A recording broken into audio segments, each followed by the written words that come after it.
तर काँग्रेसचे नेते आणि माजी मुख्यमंत्री पृथ्वीराज चव्हाण बोलतायत, थेट जाऊयात. अध्यक्ष विद्यमान परराष्ट्र मंत्री जयशंकर यांचे पिताजी जे देशातले एक अत्यंत तज्ञ संरक्षण तज्ञ मानले जात होते, त्यांच्या अध्यक्षतेखाली सुब्रमण्यम यांच्या अध्यक्षतेखाली समिती नेमली. आणि मुद्दाम हे मी या ठिकाणी अधोरेखित करतो की त्या सर्व समितीचा अहवाल वाजपेयींनी प्रकाशित केला. त्याचं पुस्तक आज बाजारात उपलब्ध आहे आणि त्या अहवालातून जिथं चूक झाली ती चूक स्वीकारली, मान्य केली आणि ती आपण दुरुस्त केली पाहिजे अशा पद्धतीने मांडणी केली आणि देशाच्या इतिहासामध्ये एक आदर्श घालून दिला. आणि त्यामुळं जरी अटल बिहारी वाजपेयीजींनी ते केलं असलं तरी जे खरं आहे ते योग्य आहे त्याला योग्यच म्हटलं पाहिजे. ते त्यातून काही विद्यमान सरकार धडा घेईल का हा माझ्यासमोर प्रश्न आहे. माझी पहिली मागणी आहे की या चौकशी समितीचा अहवाल समयबद्ध पद्धतीनं तयार झाला पाहिजे आणि ताबडतोब तो प्रकाशित झाला पाहिजे. मग त्यामुळे जर काही इंजिनिअरिंगमध्ये काही चुका झाल्या असतील, काही सिग्नलिंगमध्ये चुका झाल्या असतील, एखाद्या अधिकाऱ्याचा काही गलथानपणा झाला असेल तर पुन्हा होऊ नये अशी त्यामध्ये पुनरावृत्ती होऊ नये याकरता हा अहवाल प्रकाशित करावा अशी माझी मागणी आहे. दुसरी महत्त्वाची मागणी आहे की आज नरेंद्र मोदी सरकार 2024च्या लोकसभा निवडणुका आणि काही राज्यातल्या विधानसभा निवडणुका डोळ्यासमोर ठेवून वंदे भारत रेल्वेचं उद्घाटन करायचा झपाटा लावलेला आहे. अर्थात वंदे भारत ट्रेन तयार करणाऱ्या अभियंत्यांचं आणि त्यामध्ये कोणी राजकीय निर्णय घेतला असेल त्या सर्वांचं मी अभिनंदन करतो की बऱ्याच दिवसानंतर भारतात निर्माण झालेली एक इंजिनिअरिंग प्रकल्प जो सर्वसामान्यांना उपयोगी पडतो हा झालेला आहे. 16 डब्याची ती गाडी आहे. पण पंतप्रधानांनी आदेश दिला आहे, फरमान काढलं आहे, आदेश म्हणणं बरोबर नाही, की 100 गाड्या इतक्या तारखेच्या आत तुम्ही केल्या पाहिजे. आता मग काय रेल्वे पुढं आता ती काही इतक्या गतीनं काही प्रोडक्शन दुप्पट होऊ शकणार नाही, एकच कारखाना आहे.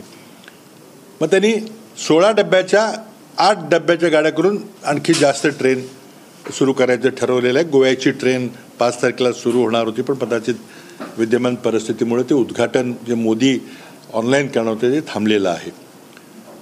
उद्देश असा आहे की तुम्ही फक्त इव्हेंट करण्याकरता पैसे खर्च करताय, सेफ्टीवर तुमचं दुर्लक्ष होतंय.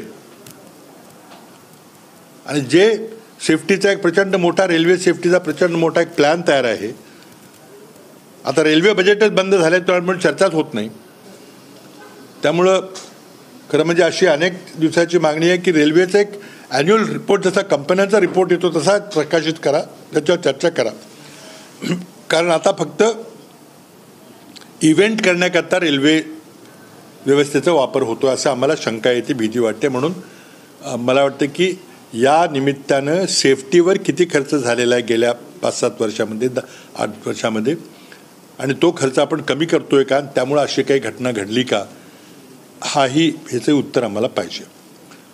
तिसरा महत्त्वाचा विषय असा आहे की या इतक्या प्रचंड मोठ्या शतकातल्या सर्वात मोठ्या रेल्वे अपघाताची नैतिक जबाबदारी घेऊन रेल्वे मंत्र्यांनी राजीनामा दिला पाहिजे.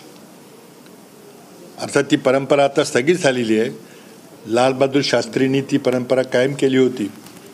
पण विद्यमान सरकार काही जरी झालं, चीनने आपला प्रदेश बळकावला तरी काही झालं नाही म्हणून बोळवण करणारे प्रधानमंत्री काही करतील मला खात्री नाही आहे. पण एक नैतिकदृष्ट्या किमान राजीनामा देण्याची पेशकश तरी रेल्वे मंत्र्यांनी प्रधानमंत्र्यांच्याकडे करावी. मग स्वीकारायचं का नाही हा त्यांचा प्रश्न आहे.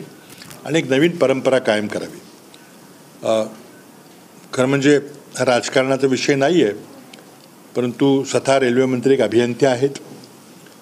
ते ओरिसा राज्यामध्येच IAS अधिकारी म्हणून त्यांनी काम केलेलं आहे. आणि निश्चितच त्यांना तिथल्या माणसांचा जो मृत्यू झालेला आहे त्याबद्दल त्यांच्या मनात आमच्यासारखंच दुःख होत असेल याबद्दल काही शंका नाही आहे. परंतु भारतातलं रेल्वे नेटवर्क हे जगातलं एक सर्वात मोठं रेल्वे नेटवर्क आहे.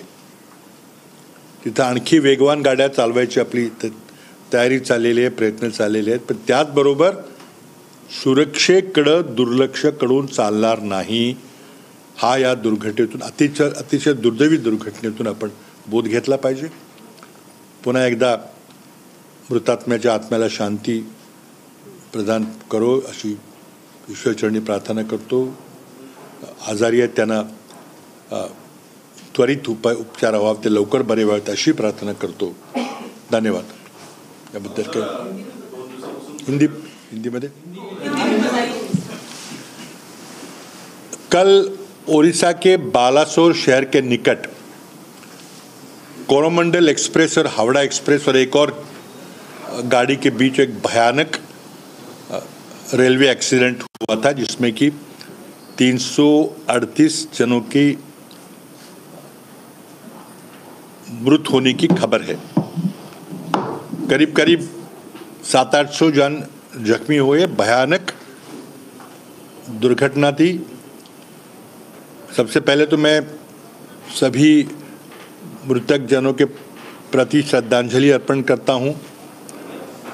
उनके परिवारजनों के संवेदना प्रकट करता हूं, और जो भी जख्मी है उन्हें तुरंत अस्पताल में इलाज कराया जाए और उनको एक जल्दी से जल्दी राहत मिले, अपने घर जाए. साथ ही में जो लोग एक्सीडेंट स्पॉट की तरफ आ रहे हैं उनके आने जाने की, रहने की, प्रवास की सुविधा भी सरकार की तरफ से हो. पहले से ही बहुत दुखद परिवारजन है, उन्हें और तकलीफ ना हो इसके लिए सरकार काम करे. इससे 2-3 मुद्दे निकलते हैं. एक तो क्या जो एक इंक्वायरी समिति रेलवे मंत्री ने बिठाई है, हम मांग करते हैं कि इस इंक्वायरी समिति की जांच एक समयबद्ध तरीके से पूरी हो और तुरंत उस इंक्वायरी रिपोर्ट को प्रकाशित किया जाए. इस तरह कोई हादसा होने के बाद इंक्वायरी होती है, लेकिन उसकी रिपोर्ट दबाई जाती है, और विशेषकर इस प्रधानमंत्री के कार्यकाल में कोई भी पारदर्शिता नहीं है. अगर कोई दुर्घटना दुर्भाग्यपूर्ण तरीके से होती है, कोई विदेशी आक्रमण होता है, तो उसकी सच्चाई देश की जनता को पेश करनी चाहिए. आज चीन हमारी भूमि लद्दाख में, शायद अरुणाचल में भी देख रहा है. हमने बड़ी बड़ी बातें की, लाल आंख दिखाने की बात की, लेकिन फिर प्रधानमंत्री ने कहा कि नहीं कोई भी आया नहीं है, कोई भी जमीन हमारी हथियाई नहीं गई. कोई पार्लियामेंट में बहस नहीं है. कोई दुर्घटना होती है तो रिपोर्ट होती है, उसका कोई रिपोर्ट नहीं आता, चर्चा नहीं होती. मेरी मांग है कि रेलवे एक बहुत बड़ा इस शताब्दी का एक बहुत बड़ा रेलवे एक्सीडेंट है. इसकी जब भी रिपोर्ट आएगी उस रिपोर्ट को प्रकाशित किया जाए, ताकि अगर उसमें कोई इंजीनियरिंग फॉल्ट है, कहीं मैकेनिकल फॉल्ट है, कहीं जैसे लोग कह रहे हैं कि शायद सिग्नलिंग फॉल्ट था, तो क्यों था? क्या हमारे इक्विपमेंट के डिज़ाइन में कमी रही है? क्या उसके मेंटेनेंस में कोई कमी रही है? और उसकी जरूर प्रकट तरीके से चर्चा हो, ताकि दोबारा ऐसी गलतियां ना हो, दोबारा ऐसी दुर्घटनाएं ना हो. और इसकी परंपरा अटल बिहारी वाजपेयी जी ने कारगिल युद्ध के दौरान रखी थी.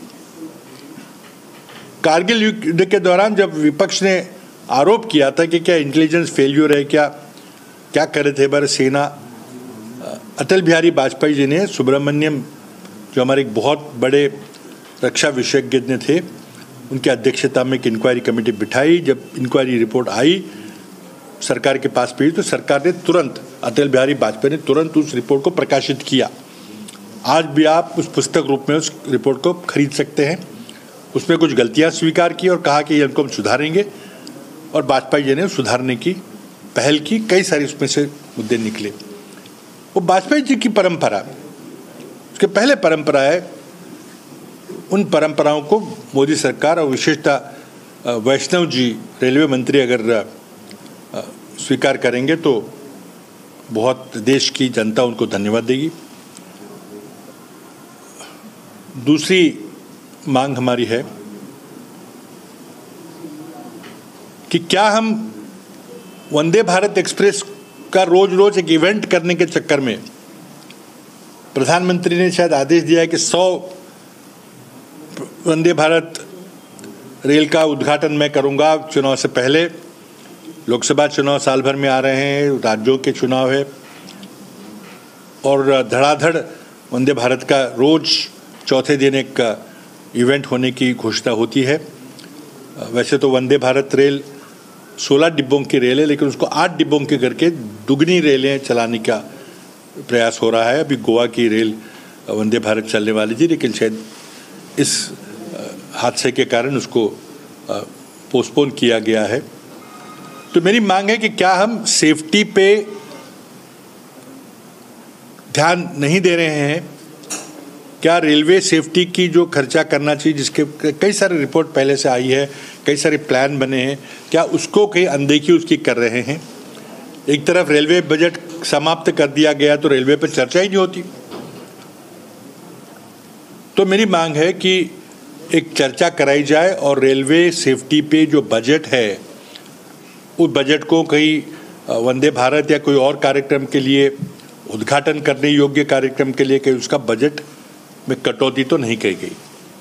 और अगर कटौती की गई है, कम पैसे करें, तो मैं मांग करता हूं कि सेफ्टी से ज़्यादा महत्वपूर्ण कोई चीज़ हो ही नहीं सकती यातायात में, रेलवे में।